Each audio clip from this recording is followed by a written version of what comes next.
What you focus on is extremely important. You see, in psychology, there's a rule that what you focus on, what you look for, is actually what you get. Hi, I'm Chris, I'm a doctor and booktuber. I'm going to summarize this book about the courage to be disliked. Now, who cares if somebody dislikes you? Take a moment to think about that. Does it really matter now? Or I can tell you one thing for sure, in 100 years it doesn't matter. Because if you think of a storm, often our lives, they're busy. It's like a storm. But the moment you take a step outside that, almost getting out of the teacup, you find there isn't a raging storm, just a gentle breeze. But we're all trapped in our heads, and there's no escape from our own subjectivity.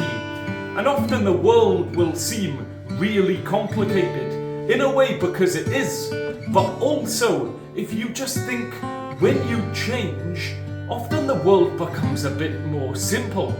And the issue really isn't about the world, it's about ourselves. Now you'll say to me, Chris, but there's loads of bad things going on in the world. How is it good? Well, take a moment to step back. There's the Greek word for good, which I'll no doubt sabotage, called agathon. I think that sounds like a Lord of the Rings character, but anyway, that doesn't actually have a moral meaning. Agathon simply means beneficial. And conversely, the word for evil, kakon, sounds like some kind of kraken, means not beneficial. And because of this, you take a step back and you think, well, there's evil things happening, but people generally aren't choosing evil in the purer sense of the word, that is not beneficial. Most people will make up some internal justification in their head about how their actions, why they've performed their actions, even if you may perceive their actions as evil.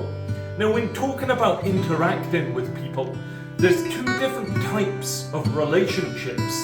There's vertical relationships, in which somebody reports to another person, or somebody is higher up than another person. You'd think of kind of royal family and things.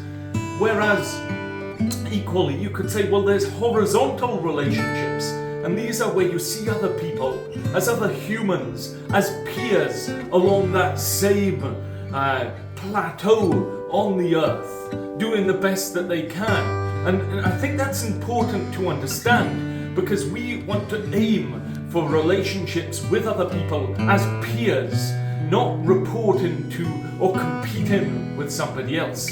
Because if you think of a competition, somebody, they've done that better than me, or they're doing that better, what does that give you? It just adds stress to your life. Instead, celebrate your own achievements and the success of other people. Now, we really do need the courage to be ourselves. And as a side note, I'd say, there's so many people, if they're standing in the background, you don't even remember that they were there. Whereas if at least then they're themselves and you think, well, I didn't particularly like that trait with that person. They've been present, they've shown up, and they've done something.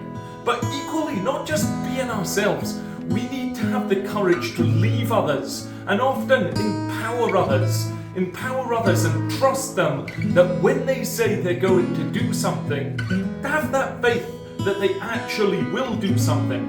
And when you're doing tasks yourself, it's best to break these down into small particular actions and plan over time to make sure that you complete the tasks that you set out for yourself. Now, I'll leave you with one thought. That's life. It's not a line. You often think of like birth, death, and there's a line in between. It's not a line. Life is made of a series of dots, a series of moments that we all call the present. So I hope you've enjoyed that. I make loads of book summaries, really just sharing knowledge. Sincerely hope that you can check out another few, and I'll see you next time.